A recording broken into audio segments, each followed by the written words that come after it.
I got there right when you went live. I got there right when you went live.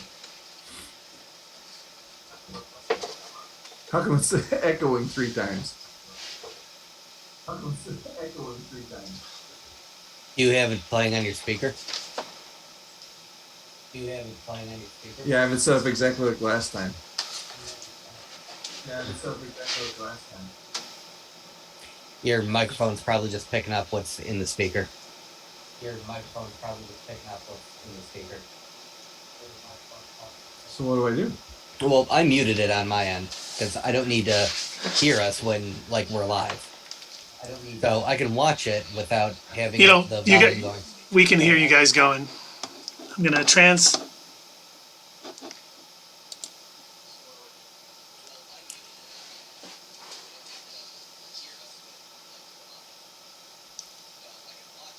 I see a Keith and I see a Doug.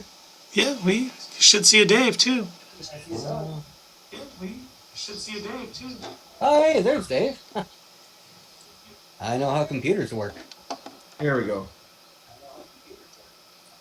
Now who's got the echo?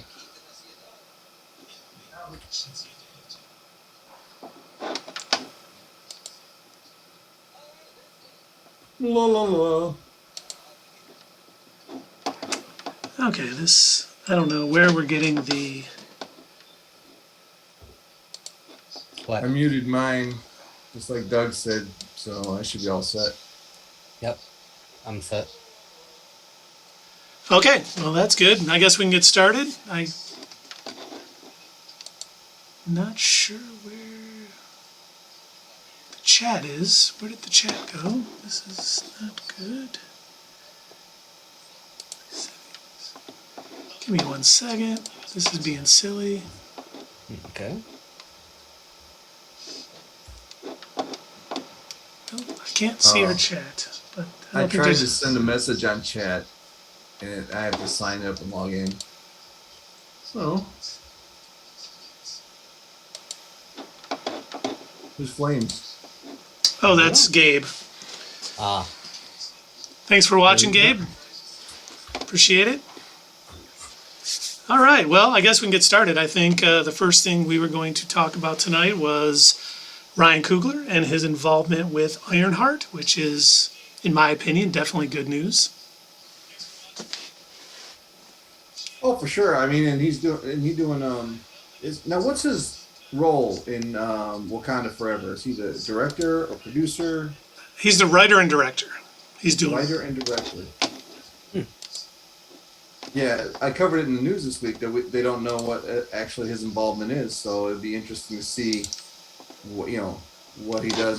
They said at minimum he'll be a writer, so and if not the showrunner, I guess. I don't know. Yeah, maybe producer. Who knows? Something good, hopefully. Do you know other things that he's worked on? Ryan Coogler. Yeah, he did the first Creed. He did Fruit Town. Fruitvale Station? Yeah, Fruitvale Station. Thank you. That was very cool. All right, so he's got a pretty good track record then. Yeah, he did the first Black Panther. Yeah, yeah. So it's the only 3 projects that I know of, and they're all quality. So there's no reason to think at this point it's going to be bad. Awesome. Of course, I had the same feelings about Christopher Nolan after the first 2 Batman movies. And then I went back and looked at his selection, I'm thinking Memento and The Prestige. Yeah. These are all quality movies. And then I didn't hate the Dark Knight Rises, but it definitely wasn't the best, Yeah. It's a step back. And then The Man of Steel. I mean, who do we blame that on? He was the producer, I guess. Who do we blame that on? That's a good point. Well, I think I know who to blame. Snyder? Yeah. That's the bane of my existence. Well, they just didn't really understand the character. But I think Ryan Coogler does understand the character. I would like to think so, too. Yeah. I think we're finding that what's working is when there are directors or actors or people who genuinely care about the characters that they want to put onto screen. And I think, at least in my opinion, I feel like that's why um, Deadpool worked out as well as it did, because Ryan Reynolds genuinely cared about the character, and I think he was so disappointed in the portrayal in Wolverine that he wanted to see it done right. He cared about the character. I think the same can be said with the Suicide Squad and James Gunn. You can tell that he cares about these characters. He seems to have a soft space in his heart for the more unknown characters, for the real comic deep cuts. Yeah, and he can really play around with them, because not everybody knows him. Mm-hmm. And that he probably is one of those people who likes the underdog, and even if it's a superhero who's underappreciated, that would be an underdog. Mm-hmm. He seems to be really good with writing those kind of characters. So I got a cool new Blu-ray player that I found on eBay, and I'm bringing this up for a good reason. Don't worry, just bear with me.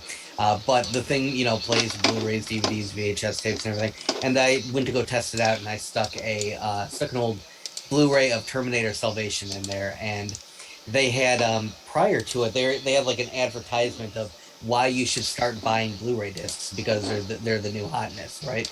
Right. And the advertisement that they decided to show as a reason why you should get Blu-rays was with Zack Snyder. Oh my God. Yeah, with Zack Snyder, and he's talking about how he read the Watchmen comic and decided, I didn't like these scenes in the comics, so I changed it in the movie. And that was here's why you should buy Blu-rays. Zack Snyder saying, yeah, so in this scene in the comic, we've got this investigation and we're learning about how the murder happened. I decided to show the murder in slow motion. And I'm like, this is forever trapped in time on this Blu-ray disc, and I am so glad, because this is the essence of Zack Snyder. This is what he is. He's like, I see this thing about this character, and I hate it, so I'm going to do my own thing.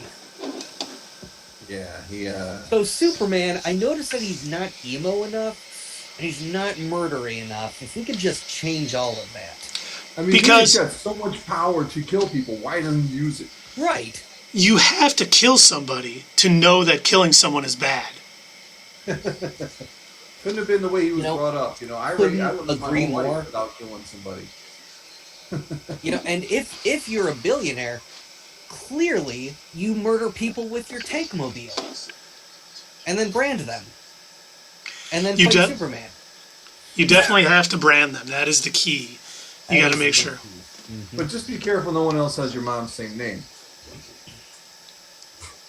Why did you say that name? It changes everything, dude. I love watching people on the internet try to argue why that was such a genius screenwriting move or something like that. Like, you guys don't understand. It really added to the story. No, it didn't. What it did was it showed that you had nothing. That was the most convoluted plot line. And what if they didn't have this? The mothers didn't have the same name. How would that have played out? They were that's lazy writing, as Ryan Reynolds. I think he would have killed Superman. Yeah, he probably would have. Yeah, mommy, save mommy. He says that instead. So all of that was to say that I think that some of these studios are doing a better job going in a direction of people who legitimately care about these characters. So hopefully we see more of that. Maybe not over at Sony. Well, I mean, you saw Morbius. Yeah, unfortunately. I saw that movie. Who's the Mighty Mage? Did you say hi? No, Mighty Mage. I'm trying to find our chat. It has disappeared from my OBS, so I can't see the chat, but welcome, Mighty Mage. And Flames is there, too. Awesome. Yes. It's good to see. Thanks, everybody, for being there. I'm trying to find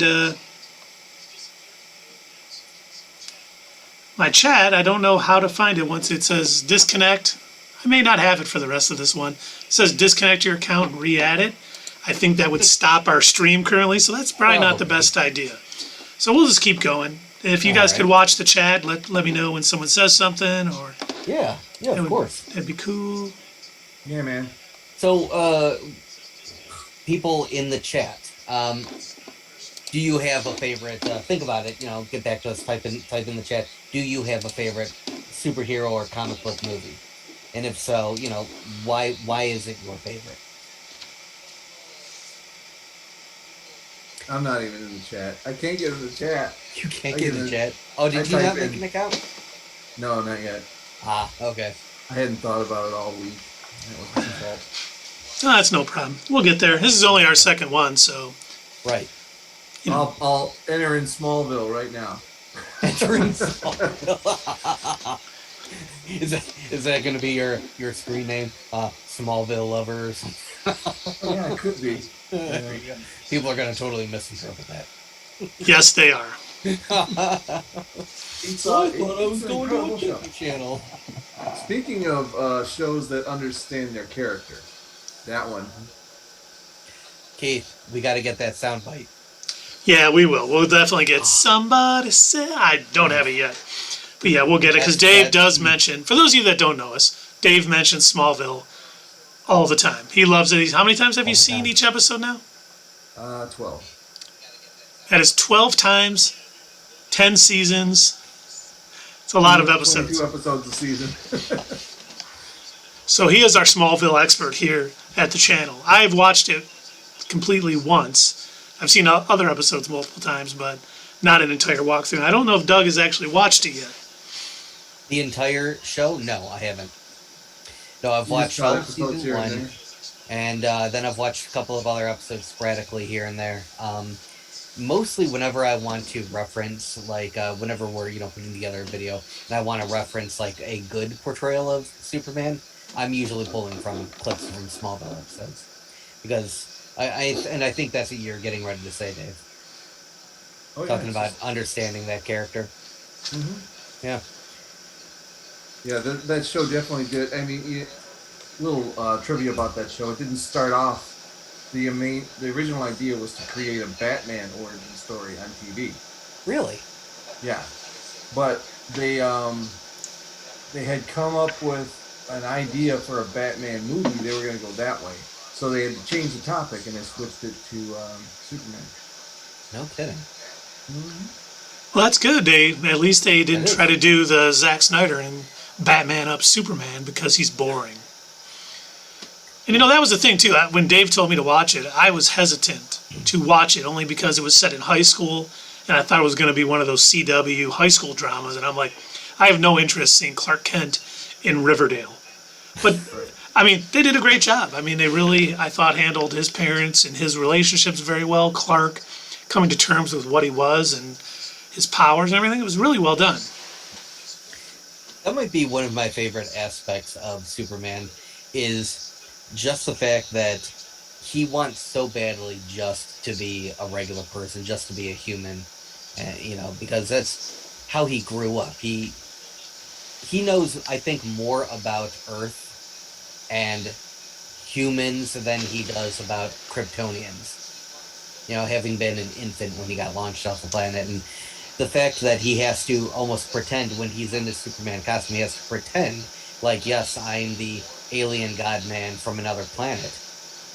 But then, when he puts on the suit and glasses, he's, yes, I'm just, Clark Kent from Smallville. And the thing is, I think that's how he feels most comfortable, too. But I also think that lends to how he acts as a superhero as well.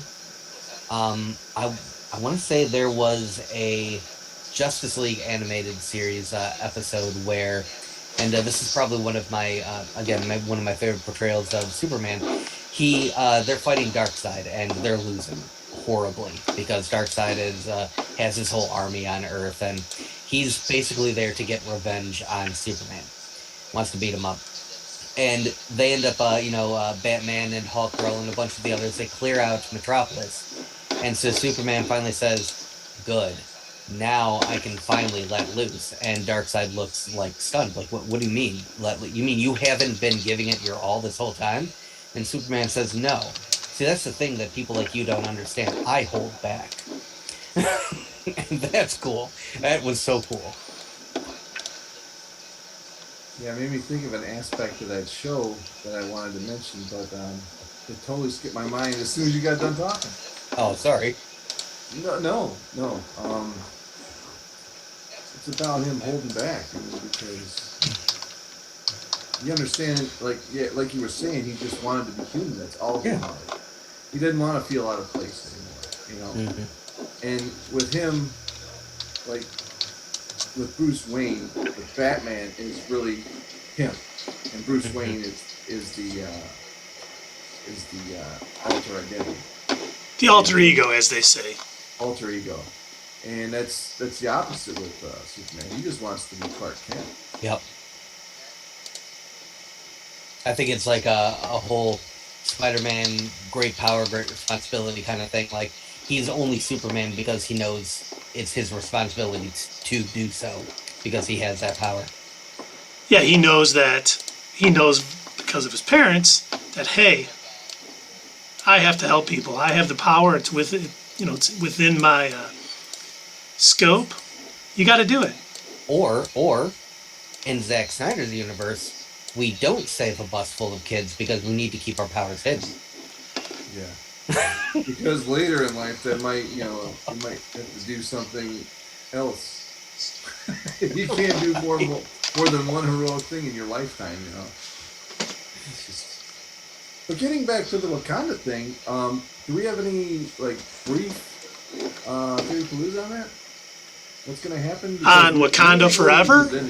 Yeah. So,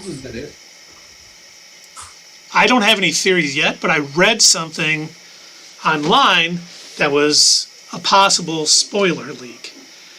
And basically what it said is that Riri Williams is going to create something that's going to disturb Atlantis.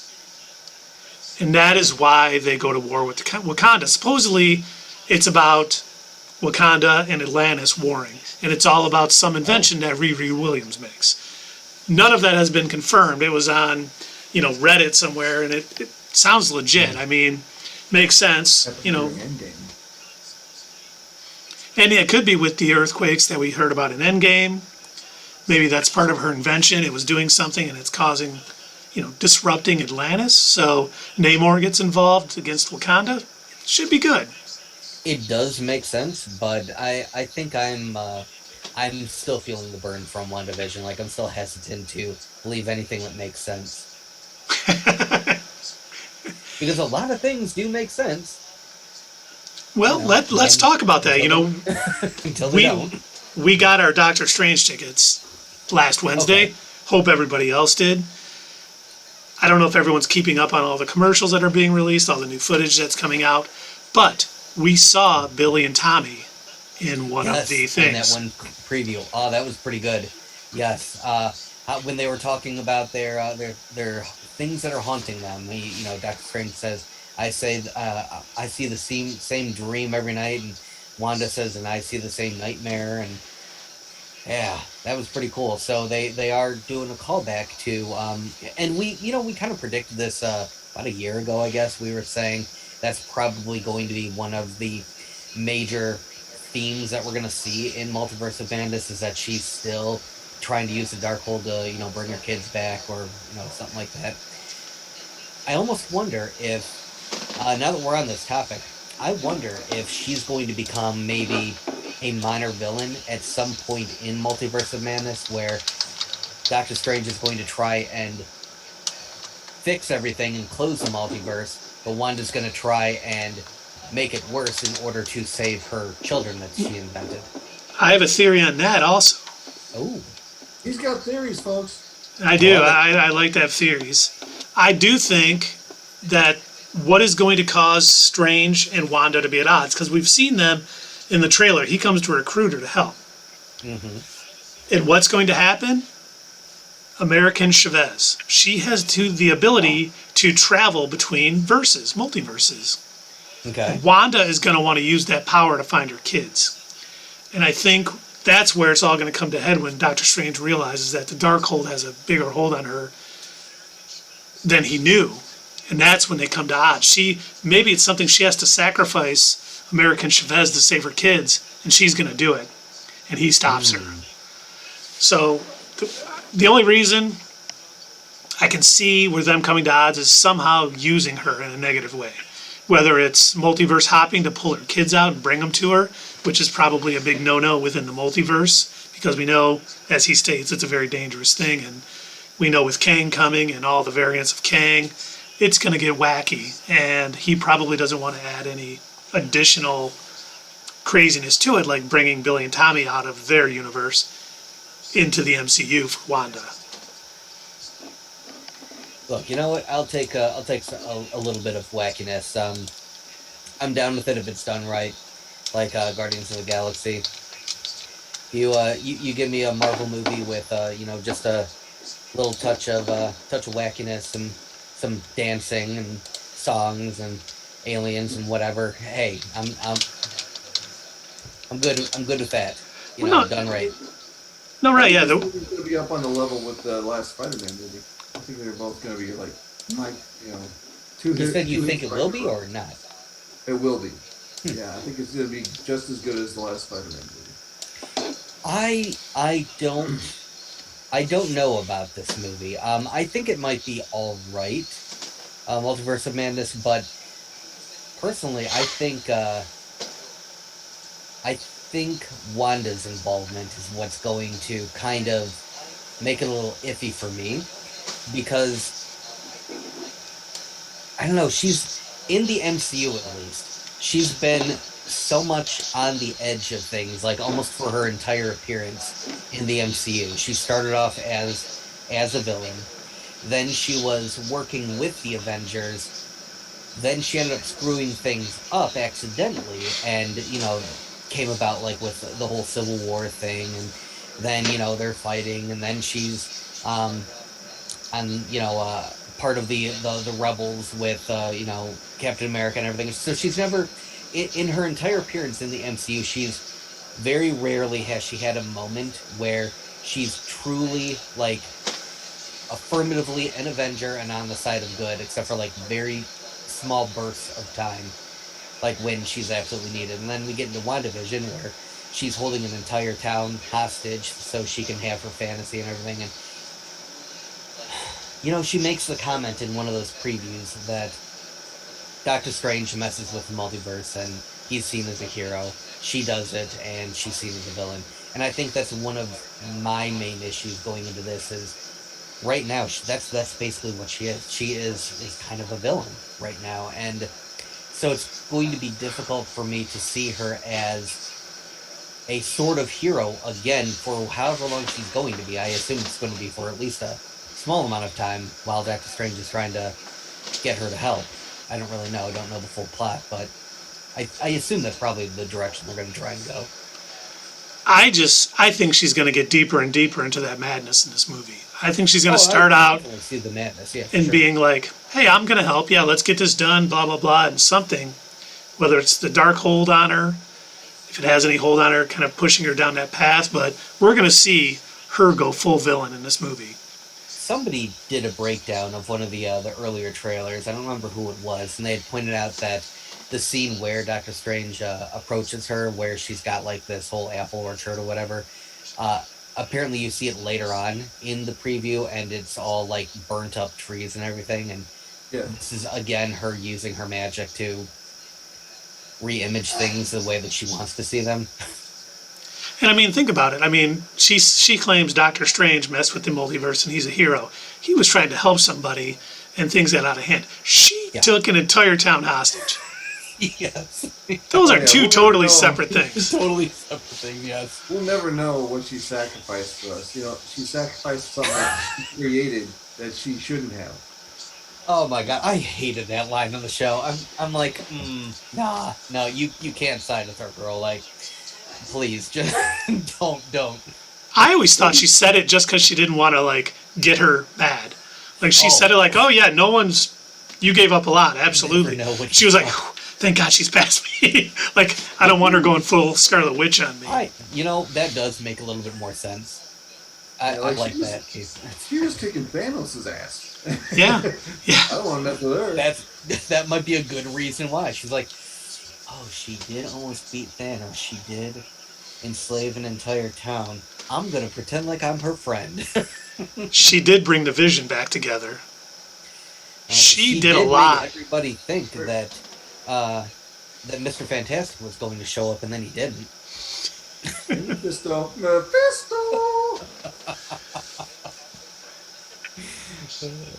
Well, and I think where is White Vision nowadays? He is in the MCU waiting for the next time they need him.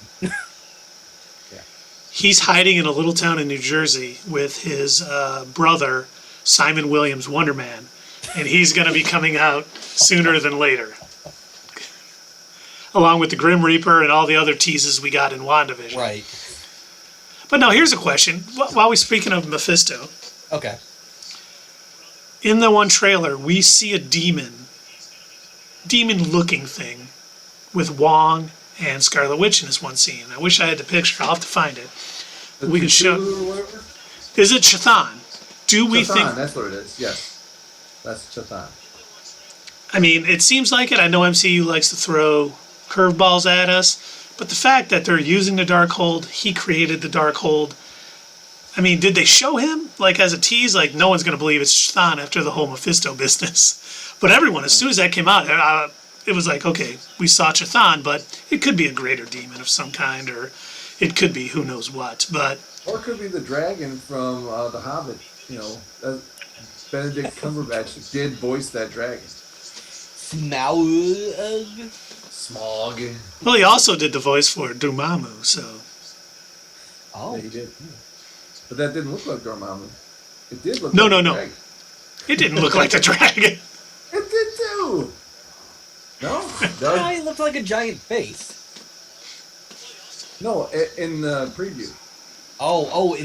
That's what you're talking. I thought you meant Dormammu. No, not Dormammu. Oh. The Chthon. Yeah. Yeah. It's like a dragon. In the preview. Well, you know, maybe they're taking notes from Fantastic Four 2, the Silver Surfer, and they're redesigning the villain to make it even better. Oh. Seriously, when you think of Galactus, do you not think giant space tornado? No. We do now. I mean, I did, personally.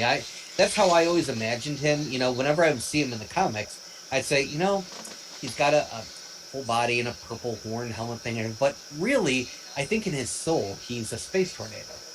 A space tornado that looks like a toilet flusher. Yeah, exactly. See, you know what's funny? You say that, and one of the things that when I always think of Chthon, I think it was Avengers 187 or 188. Quicksilver and Scarlet Witch went back to Wundagore, and that's when we find out that when she was born, Chthon actually put a spark of his chaos magic in her, and to one day come back. And there's a scene where Chthon is possessing the Scarlet Witch, and it just looks pretty incredible. Byrne was the artist. It just did so well. I wish I would have known we were going this route for this. I could have brought it up in the corner, but it actually looks tremendous, and I would love if it doesn't happen in the Multiverse of Madness. It'd be a great post-credit scene to see, like, she gets thwarted by Doctor Strange and American Chavez. She doesn't get Billy and Tommy, and that voice from the Darkhold comes back, like, I can help get your kids. Just let me in, and I'll help you. And then we see like her possessed by Chthon, because the rumor is Elizabeth Olsen has signed a 7-picture deal with Marvel Studios. Really? Wow. All That right. has not been confirmed yet, but they're talking a solo Scarlet Witch movie, showing up in Agatha, House of Harkness, and a few other things. And if that's true, we may see her take the beginning of her, villain turn in Multiverse of Madness, but it may go on beyond that, and she may be That's what I was something. gonna say. Yeah, they should do this like a slow play, like the Phoenix Saga. You know, her turning evil and then eventually coming back. If they do that over 7 movies, that'd be incredible. So I'm gonna send you an image real quick, Keith. I don't remember which comic this was from, but I remember I pulled it when we were putting together our Darkhold video, and this is where Chthon had taken over Quicksilver. And I thought this was really cool too. Oh, it definitely is. Let me I love the art in it. let me throw it up in a All right. Let me get this set up. So you puke it out onto the screen. Yeah. You look, that picture you got up there right now. It looks like Doctor Strange concert, live in Red Rocks or something. He's getting ready to orchestrate magic or something. Yeah, about to work it. Biggity. Can't say too many more lines. We'll get a copyright strike. And there we go. That picture Doug just sent me is in the lower left for you all to see. Yeah. Look at him. He's all excited. He got up there on the screen. He's like, yeah. Yeah, that's really cool to me anyway. So I remember I was looking through different appearances of Chthon. I think we were still like riding that horse. This was I want to say after the appearance of the book in WandaVision. It was before we had knew for sure that it was the Darkhold. We thought that it was, and we're like, you know what, let's put out a video on the Darkhold. And I think we were still riding high on all our theories, talking about still Mephisto, still Chthon, it's still going to be Nightmare, Doctor Strange is going to show up. Like we, still had all these thoughts that this still was going to happen. So I remember there was a couple of times we were talking about that. I'm like, I've got to throw all these images of him taking over all these different people. And I think I threw up there of when he had possessed Wanda, and then this one came up when he possessed Quicksilver, and I was like, this is perfect. I got the one of Wanda. Just give me 1 minute to. All right. This is the one I was talking about. This is, I believe, the splash page from Avengers 187. Okay. And. Oh, yep, I remember that. Okay. And I just remember being like, holy cow, the Avengers are in a lot of trouble. Suddenly we got Harry Carey with us, folks. Hey! Holy cow! Hey, we're trying to kids watch it, Dave. We're trying to keep it, PG here. Yeah, I mean, there's so much. I think, we definitely need to get our thoughts together and do a Doctor Strange. I keep calling it Doctor Strange and the Multiverse of Madness, but it's Doctor Strange in the Multiverse of Madness. And we do need to do a theory palooza on it. I gotta look that up. I think you had it right. It's and. I'm 90% sure. Okay, well, Dave. We kept doing that for Rise of Skywalker. Yes. Oh man, we kept calling it Rise of the Skywalker. And it would have been better if it was that. The movie that we had envisioned while we were theorizing would have been so much better. Oh yeah. Rory. We still need to do back to the editing room for the Star Wars sequel saga because man, those were trash. That would be a project. Yeah, garbage. The Last Jedi was good, and then the other two. Yeah, we would have to take it further than the edit. We'd have to take it back to the drawing board, and we'd have to pull the typewriter out and be like, okay, God, how do we salvage this? Well, at least on the bright side was The Force Awakens. I mean, I wasn't annoyed by that one. I didn't hate the way that Han died. I know a lot of people complained about it. I didn't hate it. A lot of people said that it was a useless death. I don't think so. No. Then I went back and I rewatched Harrison Ford was calling for it, Well, Harrison Ford wanted Han dead after the second film. Well, he wanted him to die in Return of the Jedi. Yeah. No, he didn't want him to come back in Return of the Jedi. He wanted him to die in Empire. Well, that would be a full arc. Yeah. If he had died for somebody else, beautiful. That would have been great. You had the right idea. The only problem with The Force Awakens, and we always talk about this when we're at the theater reviews, is will it stand the test of time? The Force Awakens did not. It's way too much like A New Hope. And honestly, the only one I can watch out of the sequel trilogy is The Last Jedi. I tried to watch all of The Last Jedi.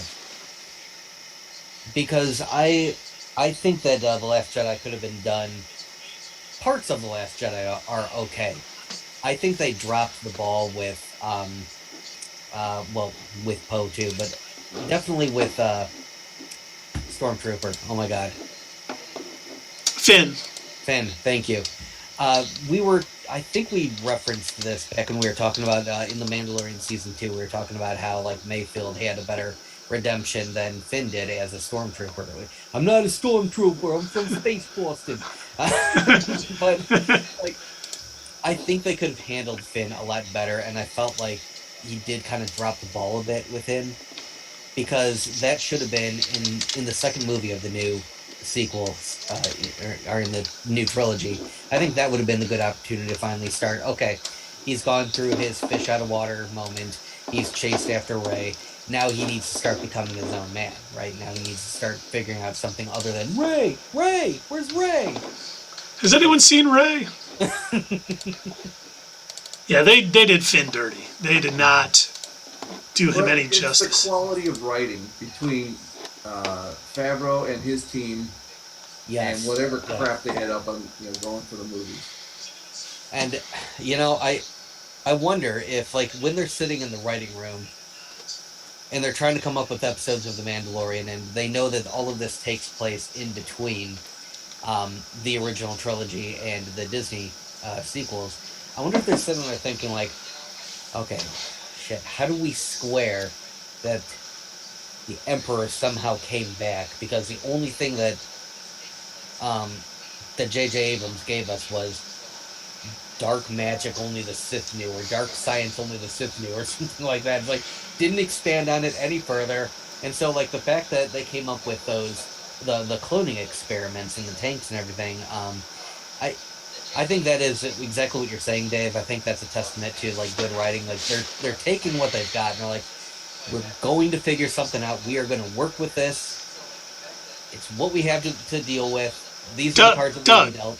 Doug, don't you know the tragedy of Darth Plagueis the Wise? They could have played on that. J.J. Abrams, he could have used that. It could have been Darth Plagueis. There's so many other people that he could have pulled to be in that movie. Honestly, I really think Kylo Ren should have been the ultimate villain, and I don't think he should have been redeemed. He shouldn't have. Nope. No. He was too far gone. Yeah, and I think that should have been the point of the movie. It's like, let's play to the romance side of the story with that, Gross. He was a space Nazi. Well, why is she... Yeah, they're not going to get together at the end. It was so dumb. Yeah. And she, in actuality, she barely knows this guy. Mm-hmm. She's only seen him a few times through Force visions and then have a few brief encounters, and she's going to go save his life and make out with him. And what? She knows the guy is pure evil. And then just because he sees her, he's going to be like, oh, I got a soft side now. And he wants to kill Luke just as bad, but with her, it's just like he's all soft inside. For no reason. Right. No, this is the guy who, he heard the Darth Vader story and thought, yeah, I liked him before Luke changed him. Well, did you hear, Darth Vader, they're going to rewrite him, he's got a wife. Do you hear about this? Her name's Ella. Wait, say that again? Her name is Ella. Elevator. Oh, yeah. God. That's a huge joke. I had to throw it. I was like, okay, what crazy website was Dave on where they're like, and I got an inside picture to Obi-Wan. Darth Vader has a wife, and we got you covered. Yes. Yeah. Or Everything Always. Yeah. Oh, God. Well, while we are on the subject of Star Wars, should we talk about The Mandalorian Season 3 has wrapped production? Oh, finally. Man, so you think, did they say that it is going to air the end of this year, or is it next Christmas? They said, Christmas this year. Yeah. Nice. Beautiful. That's what's up. So we'll get Andor, we'll get Obi-Wan, we'll get Andor, and then we'll get Mandalorian Season 3. Wow. I think The Mandalorian is going to be just like the anchor for all the shows. Obviously not Obi-Wan, but anything else. No, I definitely... Where's Andor set? It's in the past. So that's during the rebellion, right? Yeah, well, it has to happen before Rogue One. That's true, because he died, and... oh, sorry. Spoilers for anybody who hasn't seen Rogue a One. Star Wars story. Oh my God! Why can I not think? Rogue of the name One. of the movie? Rogue One. Yeah. Thank you. Yeah, I just Rogue said One, that. a Star Wars story.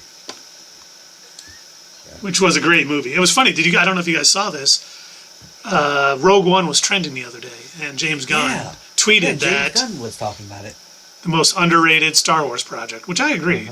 I mean, out of all the Disney, Solo? no, I liked Solo. Solo was great. I think Rogue One was better than Solo. And I think out of all of the Disney Star Wars, it's the best movie they made. Mandalorian is still the best thing they've done, but Rogue One was the best movie they made since Disney took over. Solo's still better than the sequel trilogy stuff, but I mean, the Rogue- bar's kind of low Nobody there. gave So. it a chance. Nobody gave it. People should give it a chance. It's a good movie. it is. It definitely is. People just hate Disney and don't want to see their stuff and boycott it, make up stuff before it even comes out why it's going to be bad. They've never even seen it. That's stupid. But, and I think Dave, one of you said it earlier, that, Mando is going to be kind of the central point for everything that's going on. We saw what a big part he played in Boba Fett. We're going to assume that, yeah. It was like the second half of Boba Fett was Yeah, Mandalorian season season 2.5. someone tweeted, I wish I could remember who it was, they said, Lucasfilm went to Disney and said, okay, we got 4 episodes of the Book of Boba Fett. And they said, we need 7. So they just made Mandalorian season 3 episodes. some of the episodes. Yeah, it sucks that. To me, anyway, I think that they should have kept them apart a little longer. I agree. So Grogu could grow into more of a Jedi before he returns. Or I would have liked to see Grogu just be on the Ahsoka show rather than with Mando. Well, and we may see that. Think about it. This, Mando is kind of going to be the center point for all this stuff going on. We got Ahsoka, we got, which probably Grand Admiral Thrawn is going to show up, hopefully Ezra Bridger. And if Mando's in the mix of that, and Thrawn has turned Ezra to the dark side a little bit, what if Ezra tries to get Grogu as an apprentice? Because he's going to see the power in Grogu and know, hey, if I could turn him, because I do think, there's been a lot of rumors that it's going to kind of be a loose adaptation of Heir to the Empire. Obviously, Luke is going to be a little different. He's probably not going to marry Mara Jade because we know what happens with Luke in the long run. But Ezra could be that crazy, dark Jedi that kind of is at the center of Grand Admiral Thrawn's plans. And if he sees a chance to take a powerful Force user, we won't call Grogu a Jedi because he hasn't done the training. That could be interesting if he's trying to turn him and, Ahsoka, Luke, and everyone's battling all this. We could get some interesting storylines. I think as far as Luke goes, and just a bit of a preview for anybody who is going to watch this or is watching now. I am working on a video right now, kind of diving into Luke Skywalker, and one of the topics that I'm touching on is the fact that I think for Luke's story, where we see him in the sequels and kind of where we see him at this point in The Mandalorian or in the Book of Boba Fett. He, to me at least, it seems like he's very much trying to figure out what it means to be a Jedi, and it could be that he's reading a lot of these tomes, and he may be putting a lot more pressure on himself to be the last remaining Jedi, or what he thinks is the last remaining Jedi, in the universe, while he tries to build them back up, and so it could be in his mind, I can't have attachments, I can't marry, I can't do all of these things because these books say that I can't. And I think it's going to take until he's an adult and he finally puts all the pieces together and he realizes maybe the Jedi weren't right. Can we just pause for a minute on that? Yeah.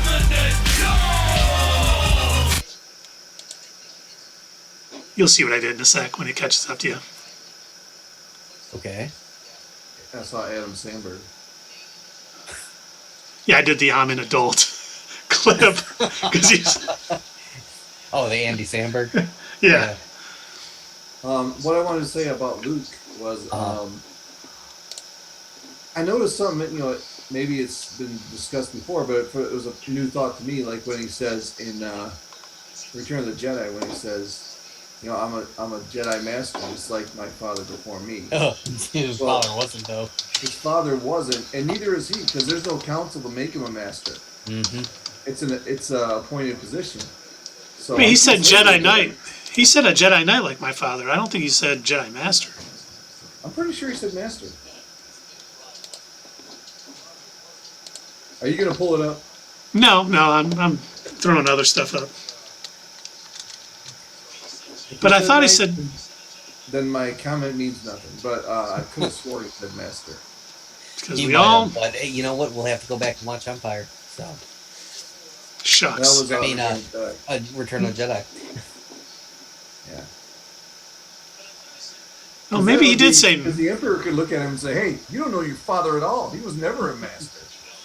Oh no, me and your dad, we go way back. Yeah, I've known your dad longer than you, Daddy. And then Jar Jar comes in. Like, Oh, Arnie! like, he's right. Right. Obi-Wan, that's right. He wasn't a master. He was He's never many granted. things, but he's not a liar. You might not like what he has to say. But he's telling you the truth. You see, he was on the council, but was not to order the rank of master. That's why I went to the dark side. Well, that sounded like the Beatles, didn't it? It did. Hey, George Harrison, what are your thoughts on Anakin Skywalker being a Jedi Master? Hey, I wrote to see something about a submarine. We should play it. Something about a yellow tambourine or something. So since we have not gotten off topic, Of course not. We don't do that. No, never. let's talk about Jude Law. Supposedly Okay. he has been cast in a secret Star Wars project, Okay. which no one knows. Do you have a theory? You have a No, theory, don't you? I don't. I've been, but I've been thinking about it. Oh, well, And so he's where got could partial theory. where could this tie in? Is this going to be something? I think That's it's going to be tie part in. of a crime family, a crime syndicate. Do you think it's going to be like a Crimson Dawn typey thing? I think so. Because that's good. I was thinking, how will this tie into what's going on with Mandalorian, Ahsoka, and all of that? And if it is kind of a crime syndicate, Crimson Dawn type thing, that would fit. We could get Kira back. Mm-hmm. You know, some people think that Kira is going to become the hand of the Emperor within the comics and everything else, which I think we could see Jude Law as a Talon Cardy type character who's this crime, syndicate boss who's maybe on the run from Crimson Dawn and the Empire and the Republic. And he helps out when he can. He's kind of like the Billy D. Williams, Lando Calrissian, where, okay, you know what? I don't want to help either side, but this is going to benefit me, so I'm going to do it. Either that, or is the rumor mill saying that he's going to be Thrawn? They are not. That was my next question, because he seems like he would be a good Thrawn. The rumor on the street, the buzz on the street is that the voice actor from Rebels is going to play Thrawn. All right, I'm going downstairs. I'm going to the street. I'm going to find out. Okay, good. Go to. You guys know me. I'm hip. I'm cool. I'm 51. I know what all the kids are talking about. I know where everything's going. Hello, fellow children. But it will be interesting when we find out more information on this, because my other thought is High Republic. There's been rumors that we're going to get a High Republic show, a High Republic cartoon, all this stuff that's going to be going on in High Republic. So as he signed High on, Republic cartoon. Farmers had to grow weed, right? oh my God. All the farmers in the Republic had to grow the weed.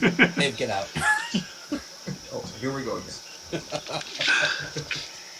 But that was my other thought. It's either High Republic or something dealing. I like Doug's crime syndicate boss type role, because they could be keeping that secret, because things that are going on we don't know about. Like if they announce Jude Law as this, would be like, oh my God, what's going to happen? And everyone could guess what's going to happen in Oh, I Mandalorian guess I could season just 3. see him as playing that kind of role. Yeah, and as long as they put Fennec on that show, I'll watch it. No, you know what? She is such a great character, and I want to, she's started out, we all thought she had passed away in Mando season 1. Obviously, Boba Fett saved her, got her some, robot parts, and man, she's just, Ming-Na Wen can do no wrong. I loved her in Agents of S.H.I.E.L.D. She's great as Fennec Shan. She even did the voice, for the Bad Batch season 1 as Fennec Shan. So she's, she's also hilarious on Twitter. Yes, she is. Yes, 100% yes. But, well, I think we're kind of done with that. Our next, Moon Knight episode 2. Moon Knight episode 2. Well, I thought this one was a lot better. Yeah, like you, Dave, and I. Yeah, I thought it was much better. I liked in the first episode that it was all from Stephen Grant's point of view, but they couldn't have done that much longer without losing people. Yeah. And I'm glad we kind of got Mark Spector. We saw what he was doing, and Doug has said this many times. Moon Knight is probably a show they should have released all 6 episodes at once, because the casual fans are going to be like, I don't know what's going on. This makes no sense to me. And they're going to ditch. I know are saying that. No, I know. They're like, after 2 episodes, they're still lost, and there's only 6 episodes, and then they just give up on it. And obviously we're not going to do that because we are your fellow nerds. But I can see how they would do that. It took them almost to the last few minutes of that show to get some things straight. And it's some things that should be like set up immediately so you can follow them. It's very confusing for the person who hasn't read the comics. Yeah, if you didn't know that he had DID and he had, there's still a personality out there we have not met. Yeah. Jake Lockley, the New York cab driver, we haven't seen yet. Will we see him? I hope so, but I also wonder if that's going to get even more confusing to the casual viewer. Like, I can't keep track of these, personas. So I think you may see him at the end or something, but I don't think they're going to introduce him too soon because they really need to get to the thick of the plot, find out about, Khonshu and how he saved Mark Spector. Maybe we'll see Bushman, because for those of you that are unaware, Mark Spector was a former CIA agent, mercenary. He went to rob basically an Egyptian tomb with Bushman. Bushman killed him, and then Khonshu brought him back to life as the Fist of Khonshu. So we may see flashbacks of that. I don't think we'll see it, but I definitely, we need to know what Arthur Hollow's looking for and why it's so important, why Khonshu doesn't want it. It's... Well, I did like the appearance of Mr. Knight. I thought that was fun. I like the way that they did it. It's definitely different from the comics. But I did like the way that that's basically the way that the I guess they're calling what they're just referring to it as the suit when he becomes the Moon Knight. I like that that's the way that Mark Spector becomes the Moon Knight, Mr. Knight, and he's fancy and he's posh and hey, that was a nice punch. Right.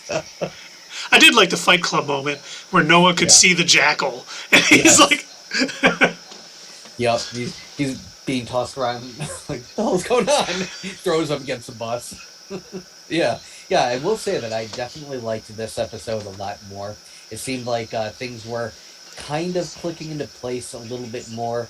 And yeah, like you said, Keith, if you aren't already a fan, you don't already know who this character is, and you haven't really read the comics, it's very easy to get lost. And even if you had read the comics, it also depends on which version of the Moon Knight and the Moon Knight comics that you've read, because in his earliest appearances, I don't think he had the ID.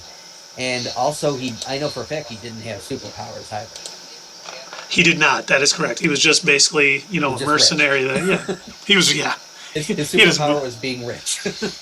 But I do like moon-shaped weapon. Another thing that Doug mentioned that might play into how popular this series is because they don't have any references to anyone else in the MCU yet. Yeah, I was getting ready to say that too. Is the one thing that I think my personal biggest issue with this right now is it does seem overly disconnected from the greater MCU, where WandaVision was very much in the MCU, so much so that they were bringing side characters in from Thor, from Ant-Man, It starred Wanda, it starred Vision, and it was very much a part of the MCU. Falcon and the Winter Soldier, very much a part of the MCU. These were characters that we knew, and these were places that we had heard of that were in the comics. And then they brought in Baron Zemo, and they brought in Sharon Carter, or possibly a Skrull. Who's to say? She's a Skrull. And while we're speaking of videos, I am working on a Sharon Carter video where I explained, Sharon Carter Theory Palooza, about why she's a Skrull, how she's going to affect not only Secret Invasion, but Armor Wars, and that'll be coming out soon. I have a lot of script writing to do, and I think it's going to be great. I'm looking forward to it. Did you change your theory to say that she works for Kingpin? I did not. I know that was Ryan Aries, and I'm not a big fan of that as much as I don't think she'll be working for Kingpin, but she may be the one who supplied him with any super soldier serum that he got, because he's obviously enhanced after what we saw in the season finale of Hawkeye. And you know what? That's going to be something that a lot of people miss. Just because he took that arrow to the chest and he's knocked it off, no big deal. A lot of people might think, oh, that's just a comic book thing, they're not going to explain it. That's how they're going to explain it. He's had some super soldier serum or something. Yep. I don't know. Maybe. I don't... Doug's going to reel it in, folks. I am going to reel it in, because I think that's what makes Kingpin an interesting villain, is he's not superpowered. He was a fat, chubby kid, and he purposely, so he could get ahead, he purposely worked out constantly. And even once he does get arrested and he goes to prison, he's still exercising, he's trying to eat healthy, and he's keeping in shape, because he feels that is his strength, his peak human strength, is what sets him apart from a lot of these other, superheroes and supervillains and everything. And is the fact that he maintains his humanity, number one, and the fact that he can still, with his strength, beat a lot of these superpowered characters. Like, we'll see him a couple of times in the comics. He can best Spider-Man. Like, he has beaten him down to a pulp a couple of times. He can best, on some occasions, Daredevil. Like, he's just strong enough to do that. And I don't think he needs Super Soldier Serum to do that. When he ripped the door off, I was kind of like, okay, are they... Because he took the arrow, he just ripped the door off its hinges, and I'm like, okay, did they superpower him? Because, I'm with you, Doug. I'd love in the comics that he doesn't have superpowers, and it's all just force of will to get that strong and that much dedication to all the martial arts he's done and stuff. I think they're going to superpower him. Over the top in that episode. I could see that. And they could bring it back. In the Daredevil Netflix series, he was, he took Daredevil, right to the edge. Yep. It's the end of season 3, I think it was. And then, that fight he had with the Punisher in prison. In prison. But the Punisher, he's not super powered either, but he just cares. He's a Marine. He'll fight anybody. He does not care. Oh, so he's actually even less superpowered, because he's probably dealing with Crayola poisoning from eating all those crayons. Saw this coming. As soon as he said Marines, I knew Doug was going to say something. We know that Mark Spector, former Army guy, gets his butt kicked by Frank Castle, the Marine, all the time in the comics. Don't make me call your dad and sister, Doug, because I will. Hey, Frank, how's your dead wife? That's cold. That's cold. So, while we're kind of talking about it, we got some big news about the Echo series on Disney+. A lot of people had thought this was coming, but it has now been confirmed that Vincent D'Onofrio and Charlie Cox will be a part of the Echo series. Now that has got my hype level, way up here. I liked Echo and Hawkeye. I thought, the actress did a great job, but I wasn't necessarily looking forward to this show until we knew that the Kingpin, obviously probably follow up to what happened at the end of Hawkeye. We know she didn't kill him. We know in the comics, she blinded him with that, which would put him on the same level as Daredevil, well, without the radar sense and all that other stuff. So it'll be interesting to see how it plays out. But, adding those two, we've been waiting. We got just a little taste in No Way Home of Matt Murdock, but we didn't see Daredevil, and I cannot wait to see some Daredevil action again, because at the end of season 3 of Daredevil, when he was fighting Wilson Fisk and Bullseye, that was just pinnacle of that series. They did such a great job, and then, Yeah. we're canceling. Season 3, I would rate up there with some Smallville seasons. Smallville, but I don't think there were any big plot gaps. It all seemed really covered. Everyone acted well, and the Bullseye portrayal was excellent. I don't know. I mean, I did go back and I watched the Daredevil movie, and Why? I mean, it's really hard to decide which I like best. Do you just hate yourself, Doug? Why on earth would you watch what are you going to watch next? Elektra with Jennifer Garner? I did. I watched them back to back. Oh, dear God. My I condolences, was going to watch Doug. the 1990 Captain America movie. Oh, my God. That might be worth a watch just because how bad it is. The see-through shield. If you remember, I did watch the made-for-TV Incredible Hulk movie. Was that with That's right. the TV cast on it? Yeah, yeah, and they had their version of Daredevil and their ridiculous, stupid version of Kingpin. Oh, my God. Yeah. Oh, it was bad, but it was one of those it's so bad it's good movies. Like, there were a couple of parts where I was like, oh, this is getting pretty good, and then I'm like, oh, no, it's stupid again. It's like Shoot 'em Up. I love that movie, but it's so dumb. It's so bad that I love it. Have you guys seen that movie? I have not. I don't think I have. From a comic too, but you should. It's just so ridiculous that you'll end up laughing your ass off at the whole thing. That's what I like to hear. Kind of like how I did with Black Widow. Yeah. Laughing my ass off at that whole movie because of how ridiculous it was. He has a secret city in the clouds. That no one's been able to find, even on non-cloudy days. And it takes like an hour and a half to follow the ground. Somebody brought up, and I wish I could remember where I saw this or what it was in, but somebody had brought up that it makes even less sense when you watch Black Widow after having seen how she, spoilers, dies in Endgame. Because the fact that she dies by falling in Endgame, and how many times does she fall in superhero land? How many times? From very high distances. In Endgame, it was intentional. Yeah. Yeah, I guess. It's just... She was giving up her soul for the Soul Stone. Sure. I'm sure she could have got that situation if she wanted to. And while we're talking MCU, we learned that Nova is now in early development with Marvel Studios. Cool. Now, for those of you who aren't familiar with Nova, he is a Nova Centurion, like we met in Guardians of the Galaxy. But at one point, all the Novas are wiped out, and he basically brings the entire world mind into him, and he's like super powered. So it'll be interesting to see how they're going to play Richard Rider. And no, his name is not Dick Rider. It is Richard Rider. Well, now he's just Dick Rider. Couldn't you put that in my head? Not Ghost Rider either. They got a lot of Riders, a lot of Richards. But see, that's his alien. That's his secret identity, Richard Rider. Not where Ghost Rider is the superhero name. Are we doing superhero names? Because I'm Spider-Man. So, got a question for you, Keith, on this. You had mentioned that at one point all the Novas are wiped out. Do you think, as far as for the purposes of the MCU, they're going to use Thanos' destruction in order to get the... What was it? The Power Stone? What was it? It was the Power Stone, yeah. It was the Power Stone, okay.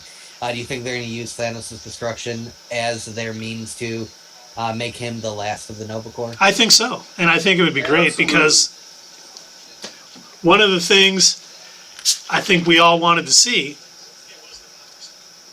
was Thanos going to Xandar and collecting that Power Stone.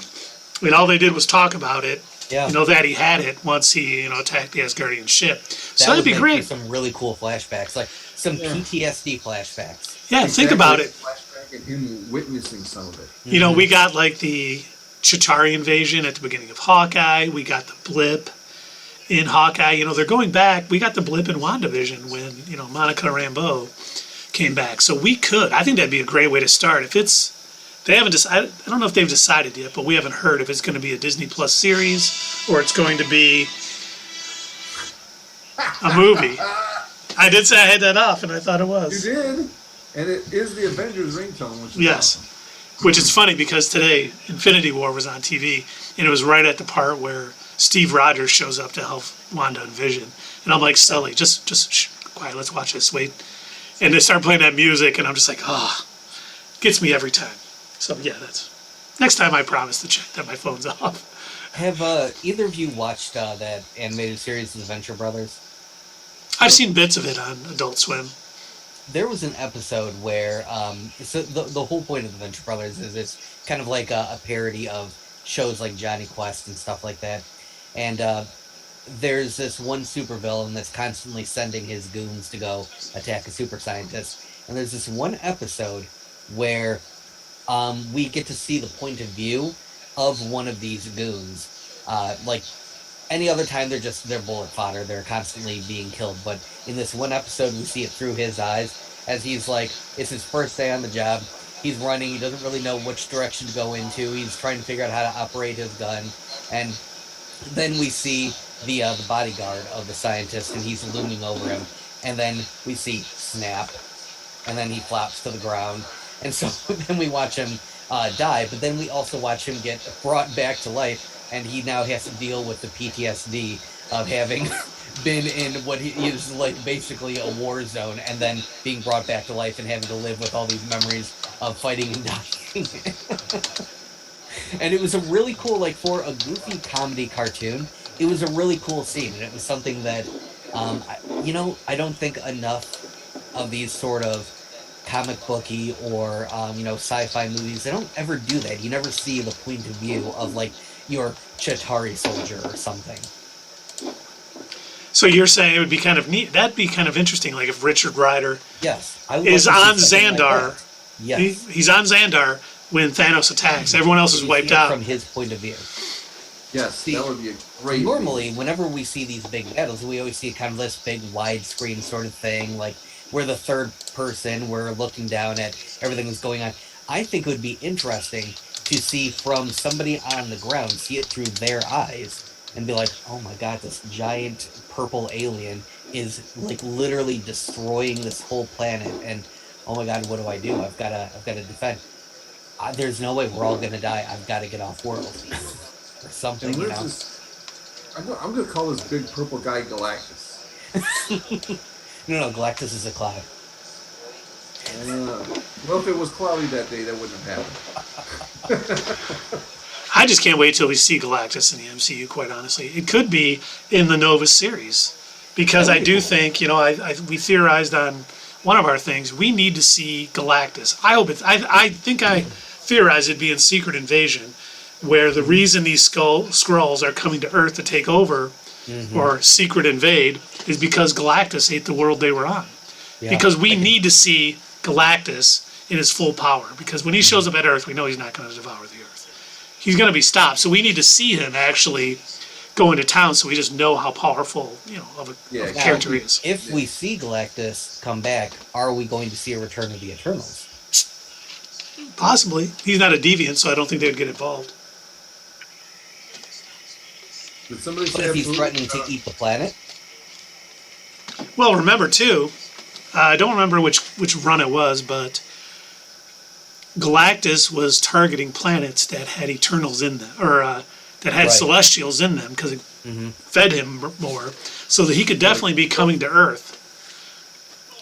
Ego would be a planet that he would go for because of that. Yeah. I think Ego's dead now, anyway. Yeah, Ego's dead in the MCU. But is he? Or could he just start over? I don't know. See, I'm not entirely sure, because he referred to himself as a Celestial, but I don't know that he actually is. Well, he started off. I'm not sure. A single organism that just multiplied, right? Was he reduced to that, or was he completely eradicated? It could be. Yeah, it's hard to say because, and we've talked about this a couple of times, that they do tend to switch around or change up characters from the comics into the MCU, so it's hard to say, like, what he is and what his existence in life means in the Marvel Cinematic Universe versus what he was in the comics. I think they left the room open that he could come back with how they explained how he came to be. So if someone wants to use him, they can use him. I think, that was pretty intentional that, hey, if we need Ego again, we've got that little thread we can bring about and bring him back. I just don't know if they have any use for him currently. Or they could do a run with Id and have Deadpool defeat him, like he does in the comics. There you go. Yeah, they can do that too. And then I think our next subject, Sharon Stone. I almost called her Sharon Carter. Okay. Sharon Stone has been cast in Blue Beetle. Cool. Which, Victoria Cord. Now, Blue Beetle is a DC character. that is correct.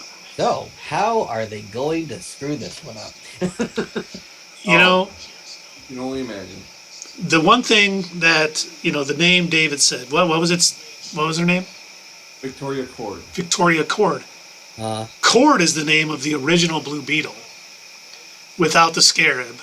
And he was he was Tony Stark-ish, Yeah. And I know this is going to be the Blue Beetle everyone really enjoyed in Young Justice. Mm-hmm. So it'll be interesting to see if she, as a villain, is somehow related to the original Blue Beetle, and maybe I don't know why she would go after him now. I've thought about this quite a bit. Like, why did they use that name? Is she going to be coming after him in some way because he's using the Blue Beetle, and that was, her husband's, or... Yeah, she's got to be related to Ted Cord. I wouldn't have in the same story. If you don't throw that last name out there for no reason. Mm-hmm. Well, DC does. I mean, let's face it. Yeah, it could be some Easter egg. As much as I enjoyed Birds of Prey, calling that girl Cassandra Cain in that movie was a complete disservice to the character in the comics, who is daughter of Lady Shiva, one of the greatest technical fighters in the DC universe. It's just, I hope they're not making that same mistake. Yeah, well, you can't trust them not to. We're going to have to be skeptical. By the way, Blue Beetle was on Smallville. I just wanted to say it. He was on an episode with Booster Gold in season 10. Booster Gold. Oh, love that guy. Such an egotistical idiot. Came back in time to take credit for everything Clark was doing. Yeah, that sounds about right. Yeah. Booster Gold can be a very good character. I don't know if I trust to bring him into the DC EU just yet. Hopefully, James Gunn has a bigger influence on it. They start making, better movies their track record is terrible. And Are they keeping that universe open? Like, because I thought the idea was like they had considered it kind of dead at this point, and they were going to flashpoint it. well, we think that's going to happen in The Flash, but we'll see. I'm wondering, will the Blue Beetle take place in a new universe that they're going to make, or... Well, everything I've read, in preparation for News of the Week, which comes out on every Tuesday, folks, was that they're going the way of they're not going to have a shared universe. So they're going to stick with more standalone movies? Yeah. Well, that's what they said after the Batman came out. Then I something like, Black Adam will come out and be like, oh, that did great. We need to bring the universe back together again. Or whatever. Yeah, I'm really hoping with the Discovery and Warner Brothers merger now that they got a little better heads on their shoulders. I hope that they don't discard DC. Yes, see, that's what because that's what I'm worried about. I'm worried that they're going to be like, DC is kind of like a vestige that maybe we need to kind of put off to the side or something. Like, I hope they treat it right. I hope they fix some of the issues that it's got, because like you've got all these people that are still screaming online, restore the Snyderverse. Sorry, it's not going to happen. It shouldn't happen. If it does happen, it shouldn't happen. that was probably one of the worst things that they could have done, trying to create out of nowhere an interconnected universe. The fact that at the height of, like, Marvel with the Avengers and with Guardians of the Galaxy and stuff like that, the fact that DC thought that they could just introduce characters with zero buildup into a team movie and think that it was just gonna work. Well, and that's why I seriously hope that this Discovery execs, who's ever the head of this, who's ever going to be in the head of it, can look at it and say, you know what? DC could be a actual just money maker. If we do this right, if we sit down and we make sure this is done right, and we stick to the characters that have worked for the last 75 to 100 years, we are going to make bank. So I hope they realize that and they go that route. But once again, until we see it, it's hard to trust them in their live action universe. The fact that they gave Aquaman his standalone movie after his appearance in Justice League was just so ridiculous, because he's supposed to already be the Aquaman in Justice League, but then when we go into his movie, he's like, oh, I'm learning how to be Aquaman. It's like... No, Doug, you missed a scene where that lady is singing, and then the whole town's singing, and that's them singing to him about becoming the Aquaman. Okay. Well, that makes it all make sense now. I know it's harder when it's in 4:7 ratio or whatever, black and white, whatever it was. That's what happened. They're like, you go be the Aquaman. Oh, Lord. That was a very special experience. Why don't we talk about the topic that no one's talking about, and that's Michael Bay making a Marvel movie. Well, he did come out and say he's not ready to jump into the Marvel, to make a Marvel movie or a Star Wars movie. Yeah, the rest of the world isn't ready to make any movie. He doesn't need to do that. He doesn't need to take another character and flush it down the drain. And if Kevin Feige knows what the hell he's doing, which I'd like to think that he isn't suffering from dementia just yet, then he is not going to let Michael Bay touch the MCU. Unless Michael Bay goes, can I do one? He goes, as long as it's in name only. We're going to tell you what to do. If you do it, we're fine. If not, you're out. And while we're back on Marvel, let's talk about Thor: Love and Thunder. Do you know this movie has set a new record for MCU movies? The least amount of time between the first teaser trailer and the movie's release. This movie's coming out in July, and we have no footage of this movie yet. Do you think that's on purpose? I do. Do you think they've decided that any trailer they put out would spoil too much for the movie or something? I think it could be spoilers, or they know everyone's going to see this movie too. We can, we don't need to advertise it. Yeah, let Moon Knight hype go, let Doctor Strange in the Multiverse of Madness hype go, and then we'll release it when we want to. We know they're still going to come because everyone has a vested interest in this overall story they got building. You know, Phase 4 is just early, but they're starting to put pieces together on what's going to go on. So, I mean, I hope it comes out. You know, Taika Waititi, I know you're watching. I know you subscribe to our Twitch. We appreciate that. Thank you. And please release the trailer. Come on. You know, we got toys. I don't know if you guys have seen this. Some Thor: Love and Thunder toys images were released. And the Gore the God Butcher doesn't look that great. He looks like a statue. Okay. Which the actual doll looks very white and stiff and bad. But on the side, the artwork on the side of the box, he looks better. He doesn't look like the Gore the God Butcher from the comics, which I know they're going to make changes. But he looks better. And people are getting uppity about it because they have no footage. So hopefully they'll be like, listen, we're the press tour's kicking off. Let's just get that trailer out there. I gotta say, I think the Taika Waititi version of Thor, because this is another thing that we've discussed to death probably, is the fact that this is such a good example of a character undergoing a major facelift in a way, just because what they were doing wasn't really working. The fact that Taika Waititi took this, who's normally in the comics, this almost like Shakespearean speaking, goofball from another planet and everything, and he turned him into just a frat boy bro who's like just going on space adventures. Like, you made him fun. I know that he's not really comics accurate anymore, but it's okay because it works for the screen, I think. And he still does the the Celtic phrases. Yeah. It does just enough to realize he's still he's still Thor. He's still a god. Yeah. Still enjoys his giant mugs of beer and. Still, beach twice.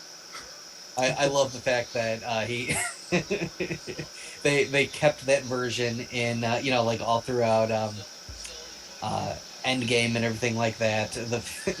You know what? A lot of people gave it shit. I like Fat Thor. I thought he was funny.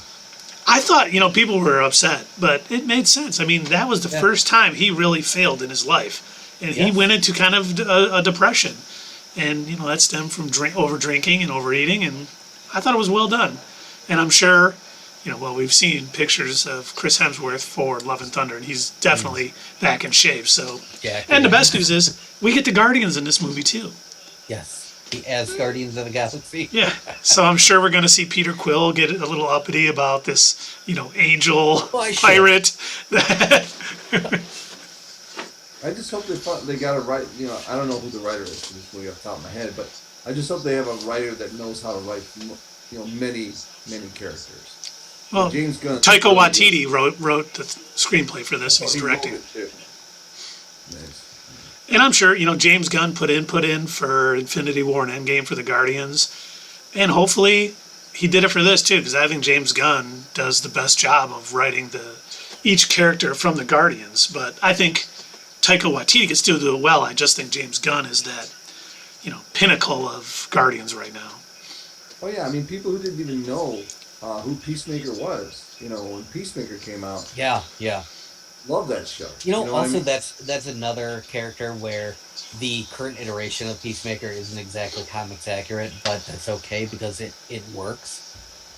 It's good because you got to fit the medium, and every character, the thing that is always explained in comics, he's different. It's a different multiverse. It's a different universe. Yeah.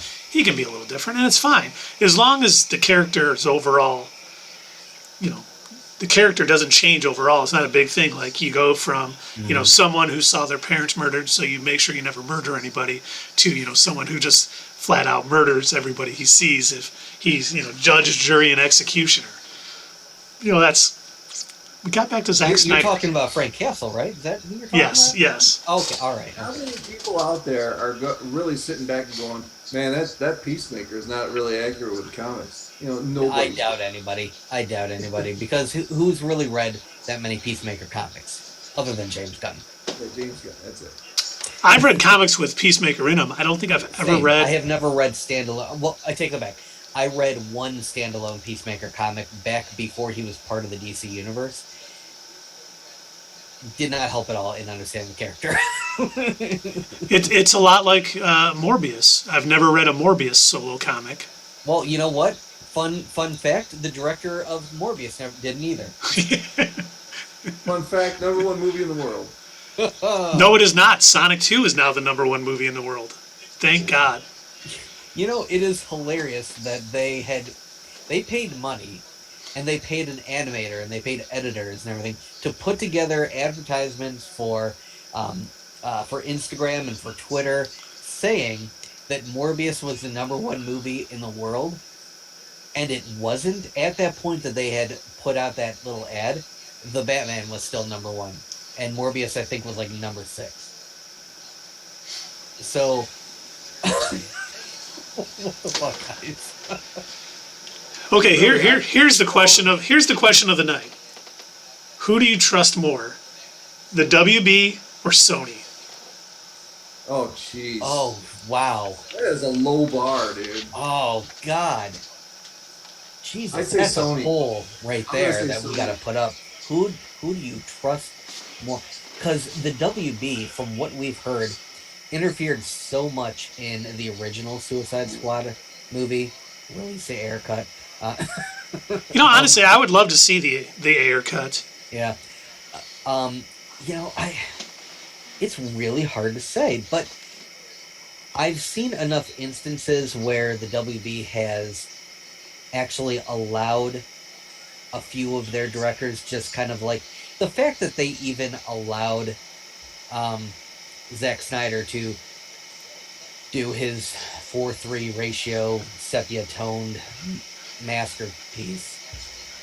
The fact that they let him alone to do that, the fact that they let James Gunn not only remake the Suicide Squad, but then they put in his hands the Peacemaker spin-off TV series, I think I would trust them a little bit more. Sony, it seems like they are constantly looking for ways to get involved in ways that they think will make them money. And I don't know what sort of weird math Sony is doing, but ever since the Raimiverse with Spider-Man, they have been attempting to set up a Sinister Six. Back with Spider-Man 3, Sam Raimi said, I didn't want that many villains. Spider-Man 3? Yeah, Spider-Man 3. I don't think that happened. Oh, you don't think that happened? Oh, all right. No Maybe Venom, a terrible fever dream.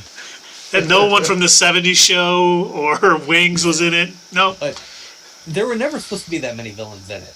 Back then, Sony was trying to set up a Sinister Six. They were trying to cram all these villains together.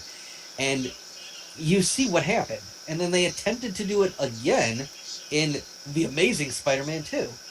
And they went so far as their hubris was so out of control that not only did they have a weird-ass version of Electro, they had a weird-ass Russian version of the Rhino in a Rhino suit.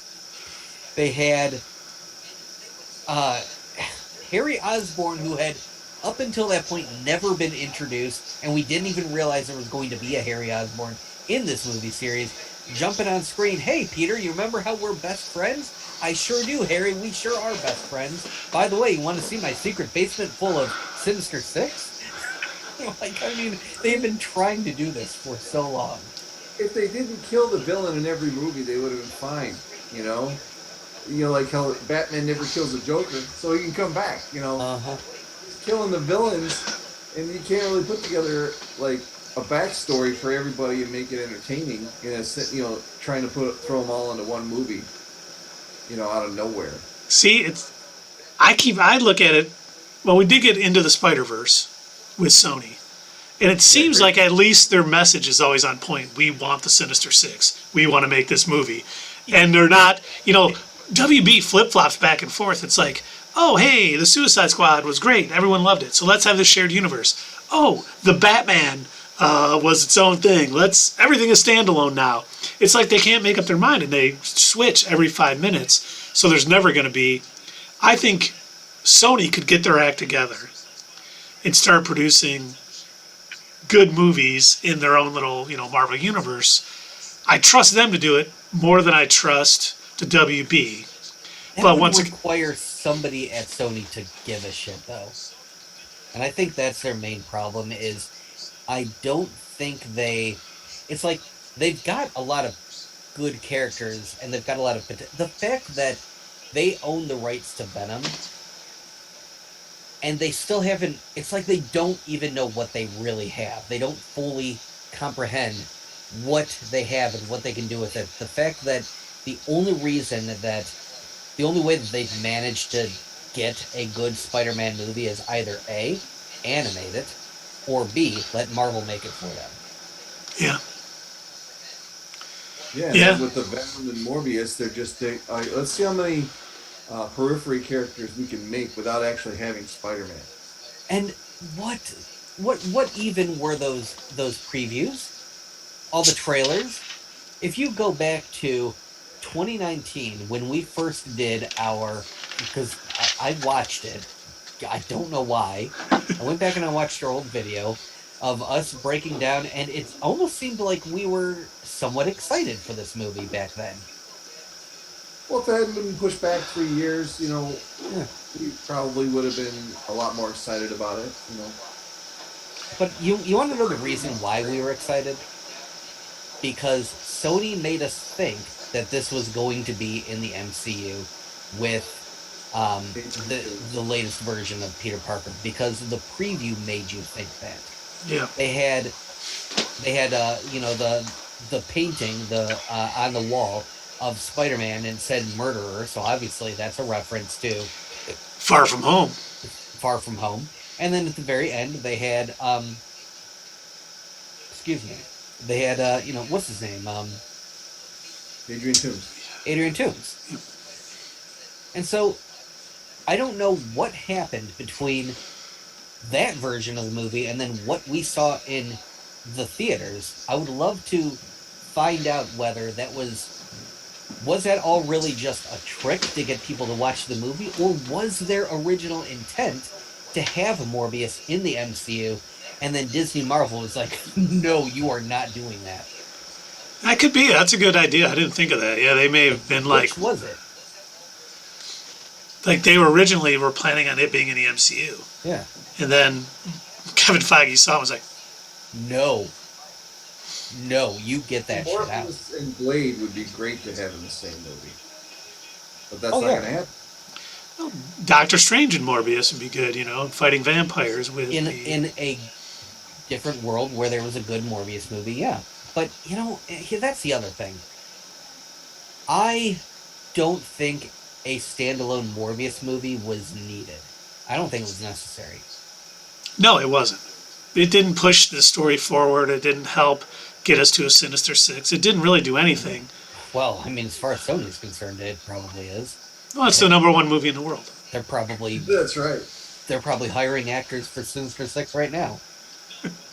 And then they did claim that in the Morbius universe, which I guess is now... It's in the Venom universe, I think. The Venomverse. Yeah, the Venomverse. They are saying that there is a Spider-Man there, which also makes no goddamn sense. Is it Andrew Garfield? I mean, if it is Andrew Garfield, then okay, that tells me that they never planned this from the beginning, because if that was the case, if they were going to do all of this, they knew that people still had a soft spot in their hearts for at least Andrew Garfield. They may not have liked the overall movies, but people still didn't fully hate Andrew Garfield as Spider-Man. Come on, man, he's amazing. He is amazing. But yeah, so if they knew that this was what they were going to do all along, which I didn't think they did, then they could have done the Venom story with Andrew Garfield. They could have done the Venom story where Venom is attached to Spider-Man. Yeah. They should have. Yeah, you're right. They're not big on forethought. No. They're reactionary. Unlike Kevin Feige and his team. It turns out when you actually think of an entire... when you're good at world building and you think of an entire connected story and you find ways to put all of your various movies into this world, it works. And then when you don't do that, and when your only end goal is, how do I make the Sinister Six and also money, then it doesn't really work. But you're not wrong. No, you're not wrong. That's why the question was so difficult, because two studios who don't seem to understand what they have with their properties. Yeah, and I think that really is at the forefront. Again, great point. They really, truly don't realize what they have. You've got DC with so many great characters. Everybody loves these characters. They have dropped the ball with on so many occasions. And the fact that... So, I grew up in the late 80s, early 90s, well, throughout all the 90s, obviously I'm still alive, that I'm aware of, anyway. But yeah, I was definitely a child of Saturday morning cartoons, and so some of my first introductions before I read any comic books, some of my first introductions were of the Super Friends, and of the Batman the Animated Series that was on Fox, and then Superman the animated series, which I believe is on WB, and then the Justice League cartoon and everything. And these iterations of these characters were so freaking cool. They were cool. And I think we even have it on our YouTube page where we mentioned that DC seems to excel at animation, but they drop the ball at live action. And in some instances, that is still true. Now they're kind of evening out. They're making Thanos came over and he made everything perfectly balanced, because there have been a couple of animated movies where they weren't great. There were obviously a lot of live action movies that weren't great, but then there have been a couple that were good. Shazam comes to mind. I thought that was pretty okay. Yes. Yeah, I think the Batman movies are always going to do well because people just look. The Batman movies are pretty good. Let's see. Wonder Woman, 1984. All right. You know, 2-hour timer. I was thinking about that because I was like, you know what? I shouldn't say anything. They're going to hate me if I go on a rant about Wonder Woman 84. I'm just going to say this one thing and then I'm going to drop it because, God, I hate that movie so much. The Thor Love and Thunder logo, you got to take a look at it. So my first thought at seeing this was, it kind of reminds me of like a logo that you would see on like an album from the 80s. Like a rock album or something. Like I could see this. That's a Judas Priest cover right there. Yeah. Yep. Doesn't it kind of look like that? It does. Yeah. That logo has more 80s aesthetic than all of Wonder Woman 84. Let's just hope they write that shit. That's my review of Wonder Woman 84 of the day. New reviews every live stream. The first one was so good. How could you not expect? It was good. You know, it was slightly a ripoff of the original Captain America. A very similar plot line, but I still liked it. Yeah, it was well done. I mean, it was fun to watch. It didn't, nothing jumped out when you're watching. Like, ugh. I mean, I don't know how many times watching Wonder Woman 1984, which I'm glad I was watching it at home during the pandemic than being in the theater, because I might have walked out of the theater because I seriously paused that movie and was like, do I finish this? Same here. Oh my God. I was like, how is this bad? There's something to be said about, the first one really enjoyed it, so my hype level for this one is coming up, but God, I've never watched it again since that first time, and I don't think I ever will. I got HBO Max specifically for that movie. I still have it. I haven't canceled it, but many people did cancel after that movie. I haven't rewatched the entire movie, but in order to write my super long rant that I used for our review of that movie, I did go back and watch clips, and then I began to hate it even more. And then the more that I thought about it, the more that I stewed on it, and to this day, I regret not rating it even lower. And I think you still can. I still can, and I should. I don't remember what I rated it. I think I said it was like a 4 out of 10 or something like that. Yeah. And I feel like it should be even lower because I think I gave Morbius a 3 out of 10, didn't I? You did. Yeah. Morbius. I think if I was to change my rating, I would bump Wonder Woman 84 to a 3.5 out of 10. And the reason why it would still be a little bit higher than Morbius is because I had to pay to see Morbius. I had to pay a ticket. I didn't have to. I only had to get my HBO Max subscription to see Wonder Woman 84, and I was using it for other things anyway. So I feel like I didn't have to pay to see that movie. See, I don't know which movie I think is worse between Morbius and Wonder Woman 1984, and I'm not going to watch them again to figure it out. I think Morbius was... If Morbius has the effect on the MCU that I think it could have, I think I would rate it lower, and I think I would hate it even more. Because, and we should maybe... we haven't talked about the mid-credit scenes, have we? No, not yet. I will. Spit it out. All Let's right. hear it. Okay. So, real quick, spoilers for anybody who was really excited to see Morbius and hasn't seen Morbius yet. We're going to talk about the infamous mid-credit scenes that I am sure most of you have heard about by now. And if you haven't, again, this is a spoiler warning, letting you know right now. This is what we're going to talk about. So we've kind of been dancing around it quite a bit, and we're talking about how Sony is constantly trying to set up Sinister Six. That is primarily what they were using these mid-credit scenes for. Did, in your opinion, Keith and Dave, did these mid-credit scenes add to or bring anything special to Morbius? Did it kind of tie up any loose ends? Did it add to the Morbius movie in any way? Not at all. Yeah, I didn't think so. You know, kind of felt like they didn't really belong there, didn't they?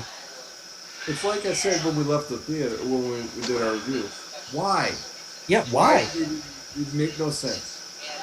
So what they were is we have Adrian Toomes appearing. First, we see the purple light, and I wish we could show this, but if you guys remember, those of you that saw No Way Home, the purple light from Doctor Strange's spell in the sky, where we see, you know, like the Rhino and Kraven the Hunter and a bunch of other people from other universes kind of peeking through these cracks that might pour into the Marvel Cinematic Universe. We're seeing all of these things because that is the way that Doctor Strange's spell works. It was all the people who knew who Peter Parker was were going to pour into the MCU. That was the spell.